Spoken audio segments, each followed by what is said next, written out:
बिस्मिल्लाहिर्रहमानिर्रहीम। डियर्स, आज हमारा एक इम्पोर्टेंट टॉपिक है जिसका नाम है मोल मोल कन्वर्जेंस। और ये फर्स्ट ईयर केमिस्ट्री के पहले चैप्टर में से है, एक इम्पोर्टेंट टॉपिक है। कन्वर्जेंस फैक्टर में सबसे पहला जो फैक्टर कन्वर्जेंस है, हम इसमें पढ़ेंगे मोल मोल कन्वर्जेंस पहला, इसके बाद नेक्स्ट है मोल टू मास कन्वर्जेंस, और इसके बाद लास्ट जो है मोल मास टू मास कन्वर्जेंस। अब ये तमाम कन्वर्जेंस का बुनियादी जो स्टेप्स है वो मोल मोल कन्वर्जेंस है। मोल मोल कन्वर्जन तमाम कन्वर्जन में यूज़ होगा, तो इसलिए इन सबसे पहला जो स्टेप्स है, जो कन्वर्जन का जो स्टेप है मोल टू मोल कन्वर्जेंस, इसको अपने जहन में बिठाना है और उसको सीखना है हमने। तो सबसे पहले इंट्रोडक्शन करेंगे। इंट्रोडक्शन के बाद हम मेन स्टेप्स की तरफ जाएंगे, मेन ट्रिक की तरफ जाएंगे, और उन ट्रिक्स को फॉलो करके हम बड़ी आसानी से किसी भी सब्सटेंस के मोल हमें दिए जाएं तो दूसरे सब्सटेंस के मोल बड़ी आसानी से हम कैलकुलेट कर सकेंगे।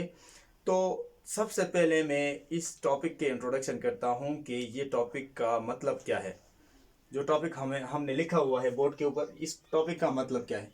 तो डेफिनेशन आपके सामने है। ऐसी रिलेशनशिप, ऐसी कैलकुलेशंस, ऐसी रिलेशनशिप जिसमें किसी एक सब्सटेंस के मोल गिवन हो और दूसरे सब्सटेंस के मोल पूछे जाएं, दूसरे सब्सटेंस के मोल हमने कैलकुलेट करना हो, ऐसी रिलेशनशिप का नाम होता है मोल मोल कन्वर्जेंस। देखें, मोल से मोल गिवन है, मोल रिक्वायर्ड है। मोल से मोल चाहिए, एक सब्सटेंस के मोल गिवन है, दूसरे सब्सटेंस के मोल हमसे पूछे जा रहे हैं। यहाँ पे आप देख सकते हैं, the relationship in which the mole of one substance is given and the mole of other substance is to be calculate और आस्क्ड। अब ये चीज़ आपने ज़हन में बैठानी है। अब ये चीज़, ये जो है रिलेशनशिप, इस रिलेशनशिप में बेसिकली हम जो चीज़ इस्तेमाल करेंगे, balance chemical equations. Balance chemical equation को इस्तेमाल करके हम रिक्वायर्ड सब्सटेंस के मोल गिवन सब्सटेंस के मोल से कैलकुलेट करेंगे। तो हम पहले एग्जांपल लेते हैं, उस एग्जांपल को एक सही तरह कर लेंगे। सॉल्व करने के बाद ट्रिक्स आपके सामने आ जाएंगे, उन ट्रिक को आपने फॉलो करना है। तो पहले एग्जांपल में ले लेता हूं।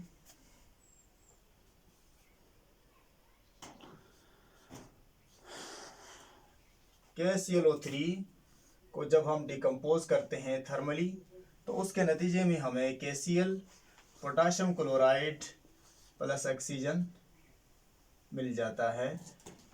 अब यहाँ पे इस इक्वेशन को आपने बैलेंस करना है। ये आपके पास बैलेंस केमिकल इक्वेशन है। अब ये इक्वेशन है thermally decomposition of potassium chloride. Potassium chloride को जब हम हीट करें तो वो टूटता है पोटाशियम क्लोराइड और ऑक्सीजन के अंदर। अब सवाल, ये इक्वेशन बैलेंस इक्वेशन आपको गिवन है। अब हमने क्या करना क्या है, हमें जो गिवन है वो ये है कि 10, इसके मोल है 10, पोटाशियम क्लोराइड के 10 मोल अगर डिकम्पोज हो जाए तो उसके नतीजे में ऑक्सीजन के कितने मोल बनेंगे। अब आप देखें, इसमें आपको पोटाशियम क्लोराइड के मोल गिवन है और ऑक्सीजन के मोल आपने कैलकुलेट करना है। ऑक्सीजन के मोल हमसे पूछे गए। अब इस कैलकुलेशन को हम क्या नाम देंगे, मोल मोल कन्वर्जन। देखिए, मोल से आपने मोल निकालना है, मोल से मोल निकालना है। तो अब इस इक्वेशन की मदद से हम रिक्वायर्ड सब्सटेंस जैसा कि ऑक्सीजन के मोल कैलकुलेट करेंगे। तो सबसे पहले जो सॉल्यूशन की तरफ हम जाते हैं, सबसे पहले आपने क्या करना है, बैलेंस केमिकल इक्वेशन को देखनी है। According to balance chemical equation, balance chemical equation, आप जरा बैलेंस केमिकल इक्वेशन को देखें। कोफिशिएंट को इस्तेमाल करके हम मोल कैलकुलेट कर सकते हैं। देखें, यहाँ पे कोफिशिएंट क्या है, 2। यहाँ पे 2 मोल है, 2 मोल। बैलेंस केमिकल इक्वेशन आपको ये कहती है कि पोटाशियम क्लोराइड के 2 मोल अगर लिए जाएं, पोटाशियम क्लोराइड के 2 मोल बराबर है ऑक्सीजन के 3 मोल के। इससे मुराद ये हुआ कि पोटाशियम क्लोराइड, अगर 3 मोल पोटाशियम क्लोराइड डिकम्पोज हो जाए तो उससे हमें ऑक्सीजन के 3 मोल मिलेंगे। तो अब इस चीज़ को हम यहाँ पे हम लिखेंगे, KClO3 से हमें कितने मोल ऑक्सीजन के मिलेंगे। ऑक्सीजन को मैं यहाँ पे रिक्वायर्ड सब्सटेंस को यहाँ लिख लेता हूँ। अब बैलेंस इक्वेशन क्या कहती है, according to balance chemical equation 2 mole of potassium chloride, 2 mole से हमें 3 मोल ऑक्सीजन के मिल जाते हैं। तो अब ये 2 मोल से ऑक्सीजन के 3 मोल मिलते हैं। इसके बाद हमने 1 मोल के लिए कैलकुलेट करना है।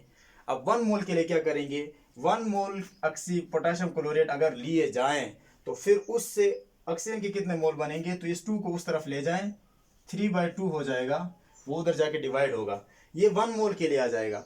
1 मोल अगर पोटाशियम क्लोरेट को डिकम्पोज किया जाता तो उसके नतीजे में हमें मोल कितने बन जाते, 3/2 मोल ऑफ ऑक्सीजन हमें मिल जाते। अब इस वक्त आप देखें अवेलेबल मोल ऑफ ऑक्सीजन कितने हैं, available mole of oxygen is 10 मोल अगर लिए जाए तो फिर उसके नतीजे में ऑक्सीजन कितने मोल बनेंगे, तो 10 मोल अगर हम ऑक्सीजन के पोटाशियम क्लोरेट के ले लें तो उससे 1 मोल के लिए कितना है 3/2, और उसको साथ 10 से क्या कर देंगे, मल्टीप्लाई कर लेंगे। तो आप 10 से मल्टीप्लाई करेंगे तो यहाँ पे 5 आ जाएगा, और 5 3 जार 15 मोल आपको ऑक्सीजन के मिल जाएंगे, 15 मोल।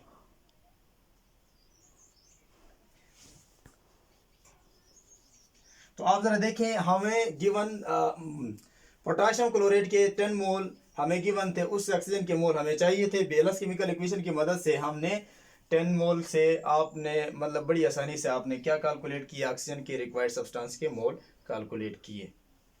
ये अब इसमें आपने देखना यह है कि सबसे पहला स्टेप क्या करना है, बैलेंस इक्वेशन इस्तेमाल करनी है। बैलेंस केमिकल इक्वेशन आपके पास मौजूद है, उस बैलेंस केमिकल इक्वेशन की मदद से हम क्या कर लेंगे, बड़ी आसानी से कैलकुलेट कर सकेंगे। दूसरी बात, पहले चीज क्या है, first of all we use balance chemical equation. दूसरा स्टेप क्या होगा कि जिस सब्सटेंस के मोल हमने कैलकुलेट करने हैं उसको राइट साइड पे लिखेंगे, और जिसके मोल गिवन है उसको हमने लेफ्ट साइड पे लिखना है। फिर इस तरतीब से आपने अगर बैलेंस केमिकल इक्वेशन कहती है, यहाँ पे आपने देखा बैलेंस इक्वेशन ये कहती है 2 मोल के लिए 3 मोल, 2 मोल लेंगे तो 3 मोल बन जाते हैं। तो फिर आपने 1 मोल के लिए निकालना है, 1 मोल के लिए निकालना ज़रूरी है। तो 1 मोल अगर लिए जाए तो 3/2, और अवेलेबल मोल इस वक्त कितने हैं, 10 है, तो 1 मोल के साथ उसको 10 को क्या करते हैं, मल्टीप्लाई करें, तो ये हमारे पास आंसर आ जाएगा। अब नेक्स्ट एग्जाम्पल की तरफ हम जाते हैं।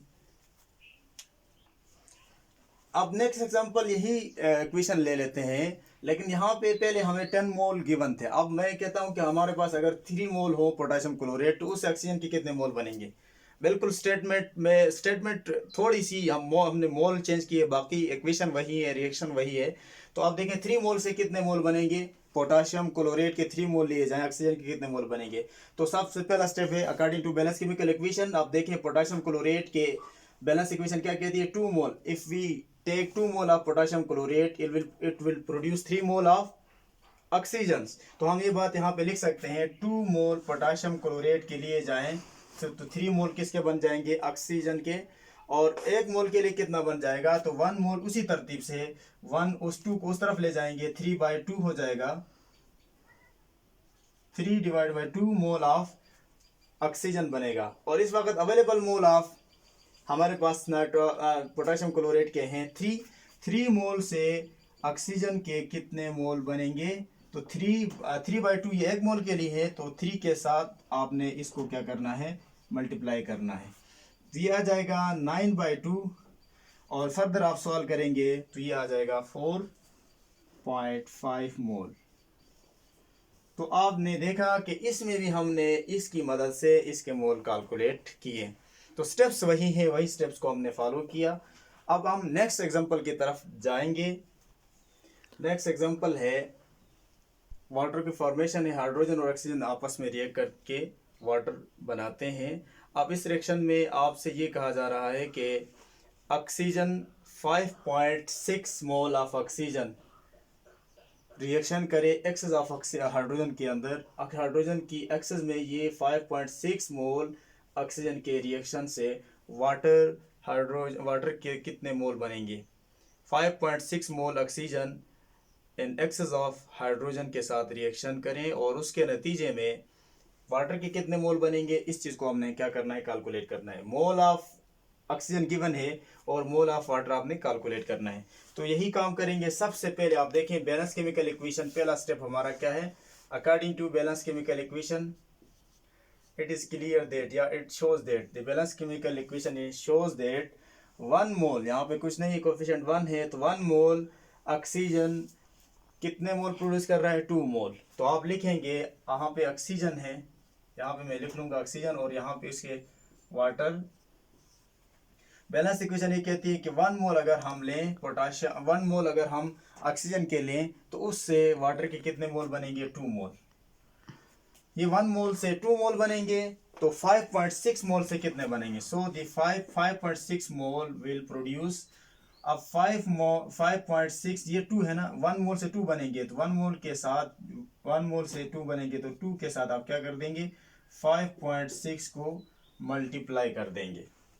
5.6 को मल्टीप्लाई करेंगे, तो मल्टीप्लाई जब हम करेंगे इसको 11.2 मोल आ जाएगा।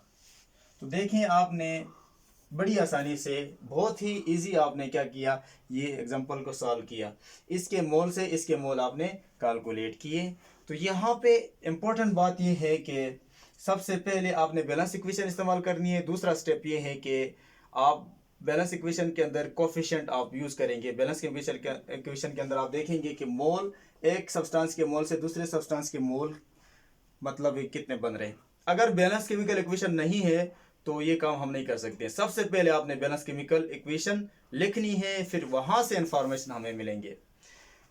तो नेक्स्ट एक और एग्जांपल की तरफ जाएंगे, उसमें हम, अब इस एग्जांपल को ज़रा देखना है आपने। एग्जांपल नंबर 3, यहाँ पे CH4 मीथेन ऑक्सीजन के अंदर बर्न करता है और उसके नतीजे में कार्बन डाइऑक्साइड वाटर बन जाती है। अब आपसे ये कहा जा रहा है कि 2 मोल मीथेन के साथ रिएक्शन के लिए ऑक्सीजन के कितने मोल चाहिए। देखिए यहाँ पे दोनों रिएक्टेंट है। इससे पहले जो कैलकुलेशन हमने किए, एक रिएक्टेंट और एक प्रोडक्ट था, रिएक्टेंट के मोल से हमने प्रोडक्ट के मोल कैलकुलेट किए। अब यहाँ पे आपसे ये कहा जा रहा है कि रिएक्टेंट के आपस में जो मोल हैं वो किस हिसाब से आपस में रिएक्ट करेंगे। एक रिएक्टेंट दूसरे रिएक्टेंट के साथ कितने मतलब किस अंदाज में रिएक्ट करेगा, कितने मोल उसके लिए चाहिए होंगे, या दूसरे अल्फाज में एक रिएक्टेंट के मोल के साथ रिएक्शन के लिए दूसरे रिएक्टेंट के कितने मोल चाहिए, इस चीज़ को भी हम कैलकुलेट कर सकते हैं। तो यहाँ पे आपको गिवन है number of mole of CH4 is 2 and number of mole of oxygen is to be calculate. ये हमने कैलकुलेट करना है, ऑक्सीजन के कितने मोल चाहिए होंगे एक सब्सटेंस के मोल के साथ रिएक्शन के लिए ऑक्सीजन के मोल। तो अब इसमें देखें, सबसे पहले काम वही करेंगे according to balance chemical equation. Balance equation की मदद से आपने देखना है according to balance chemical equation. Balance chemical equation को देख लें, शाबाश। यहाँ पे आप देख सकते हैं CH4 मीथेन, मीथेन के अंदर मीथेन देखें according to balance chemical equation, methane का 1 मोल ऑक्सीजन के साथ, ऑक्सीजन के 2 मोल के साथ रिएक्ट करता है। तो हम ये लिख सकते हैं कि यहाँ पे मीथेन लिखे CH4 और यहाँ पे ऑक्सीजन है। 1 mole of methane requires 2 mole of oxygen. 1 मोल के लिए 2 मोल चाहिए ऑक्सीजन के। अब 2 मोल के लिए कितना मोल चाहिए होगा, 2 मोल के लिए कितने मोल चाहिए होंगे। अब देखें, 1 के लिए 2 चाहिए, 2 के लिए कितने 4 चाहिए होंगे। तो यहाँ से 2 के साथ क्या कर दें, 2 को मल्टीप्लाई करें, तो और 2 के लिए 4 मोल चाहिए। तो आपने बड़ी आसानी से देखें इक्वेशन को आपने क्या किया, इक्वेशन की मदद से इस सब्सटेंस के मोल कैलकुलेट किए। तो पहला काम वही बैलेंस इक्वेशन, दूसरा आपने 1 मोल के लिए निकालना है, फिर इसके बाद आपके पास अवेलेबल मोल से उस 1 मोल के साथ मल्टीप्लाई करना है, आपके पास फाइनल आंसर आ जाएगा। लास्ट एग्जांपल देख लेते हैं, आखिरी एग्जांपल। अब लास्ट एग्जांपल में हम देख लेंगे, जैसा कि लास्ट एग्जांपल है ग्लूकोज की ब्रेकडाउन है ऑक्सीजन के अंदर। अब ये ऑक्सीजन ग्लूकोज के साथ रिएक्शन करके कार्बन डाइऑक्साइड और वाटर बनता है। यहाँ पे आपसे ये कहा जा रहा है कि ग्लूकोज के 2 मोल अगर लिए जाएं तो उससे कार्बन डाइऑक्साइड के कितने मोल बनेंगे।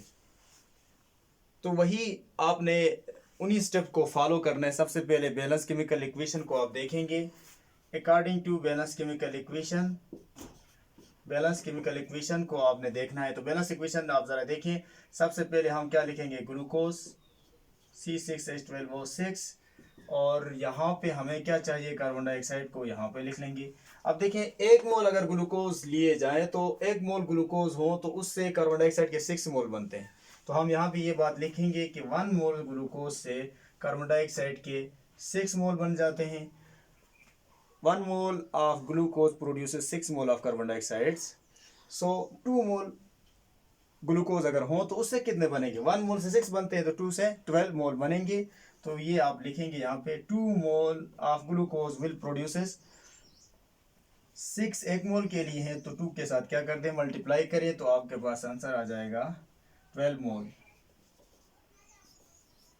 आप देखें इन स्टेप्स को आपने फॉलो करना है, बड़ी इजी, बहुत ही इजी है। इन स्टेप को फॉलो करके आप बड़ी आसानी से मोल कैलकुलेट कर सकेंगे।